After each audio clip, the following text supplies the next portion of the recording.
The world you live in was built by a plague, not by kings, not by wars, not by great men making great decisions in great rooms, by a plague. That killed half of Europe and left the survivors to rebuild everything from scratch. This is the story nobody taught you. In 1347, 12 ships docked at the Sicilian port of Messina. The sailors aboard were already dying. Their skin was black with infected boils. Blood seeped from their eyes, their ears, their mouths. Port authorities ordered the ships back out to sea immediately. It was already too late. Within weeks, the disease had spread beyond any hope of containment. Within months, it was moving across Europe like a wave that nobody could outrun.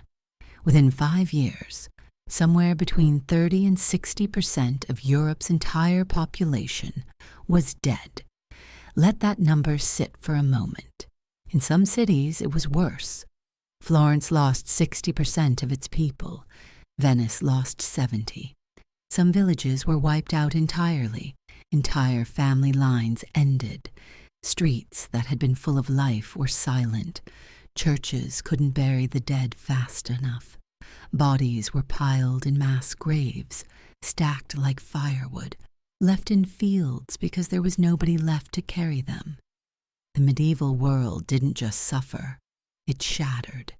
And here is where history takes a turn that nobody expected.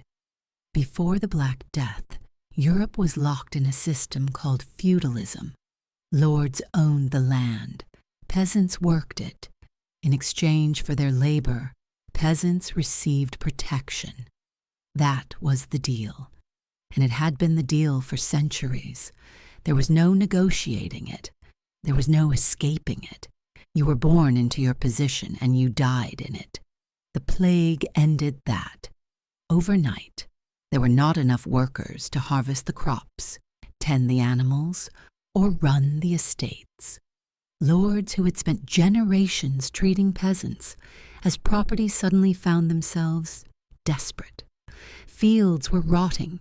Livestock were dying unattended. The entire agricultural economy of Europe was on the verge of collapse.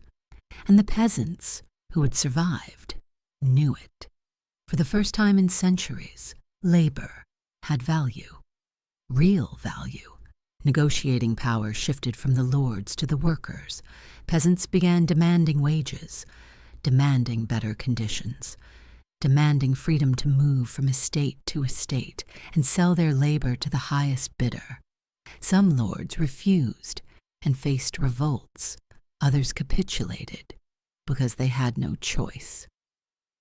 Feudalism, the system that had defined European society for 500 years, began to collapse, not because of a revolution, not because of a war, because of a labor shortage caused by a plague. But that was only the first domino. With feudalism weakening, something else began to stir. The survivors of the Black Death had watched the church pray over the dying and fail to save them. They had watched priests and bishops die alongside beggars and peasants. They had watched God, or at least the institution that claimed to speak for him, appear utterly powerless in the face of disease. Faith didn't disappear. But trust in the church as an institution began to fracture. People started asking questions that would have been dangerous to ask before. If the church could not protect them, what else had the church been wrong about? If God had allowed this, what did that mean for everything they had been taught? The certainty that had held medieval society together began to crack open. Into that crack walked the Renaissance. Wealthy survivors, particularly in Italy, found themselves inheriting the fortunes of entire family lines that had been wiped out. Concentrated wealth in fewer hands meant more resources for art, philosophy, and science. Thinkers who had been constrained by church doctrine began cautiously exploring ancient Greek and Roman ideas. The human being not God, not the king, not the Lord, began to be placed at the center of intellectual life. Humanism was born from the wreckage of the plague, and then came the printing press. By the mid-1400s, Johannes Gutenberg had developed movable type printing in Europe. Ideas that once took months to copy by hand could now be reproduced in thousands of copies within days. The questioning spirit born from the plague now had a vehicle. Radical ideas could spread faster than any institution could suppress them. Martin Luther nailed his 95 Theses to a church door in 1517. Within weeks, printed copies had spread across Europe. The Protestant Reformation had begun. The Church's monopoly on spiritual and intellectual authority was broken permanently. Science followed. Philosophy followed. Democracy followed. The Enlightenment followed. The Industrial Revolution followed.